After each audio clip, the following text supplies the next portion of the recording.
أعوذ بالله من الشيطان الرجيم. بسم الله الرحمن الرحيم. اتبع ما أوحي إليك من ربك لا إله إلا هو وأعرض عن المشركين ولو شاء الله ما أشركوا وما جعلناك عليهم حفيظا وما أنت عليهم بوكيل. صدق الله العظيم.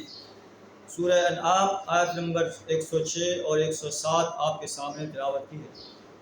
اس آیت میں اللہ تعالیٰ اپنے رسول صلی اللہ علیہ وسلم کو رہنمائی دے رہا ہے۔ اے نبی صلی اللہ علیہ وسلم، آپ پر جو وحی کیا جا رہا ہے، اتبع ما اوحی الیک من ربک، آپ کے رب کی طرف سے جو وحی کیا جا رہا ہے آپ اس کی اتباع کیجیے۔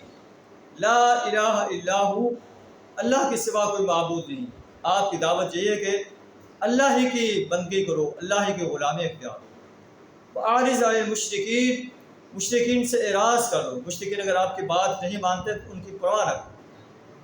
وَلَوْ شَاءَ اللَّهُ مَا أَشْرَكُوا، اگر اللہ چاہتا تو یہ شرک نہ کرتے، لیکن اللہ نے انہیں اختیار دیا ہے، چاہے تو اللہ کی وحدانیت کو مانو، چاہے تو انکار کرو۔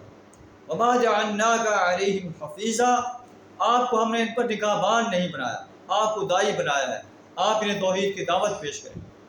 نہیں مانتے تو ان کا اپنا ہی نقصان ہے۔ وما انت علیہم بوکیل، اور نہ آپ ان پر حوالہ دار ہیں، ان کو زبردستی جو ہے وہ موحد بنا دیں، مومن بنا دیں۔ اللہ سے ذات ہمیں قرآن کی دی ہوئی رہنمائی کو جو ہے اپنے اوپر بھی لاگو کرنے کی توفیق عطا فرمائے، توحید کا صحیح شعور عطا فرمائے، شرک سے بچنے کی توفیق عطا فرمائے۔ وآخر دعوانا الحمد للہ رب العالمین۔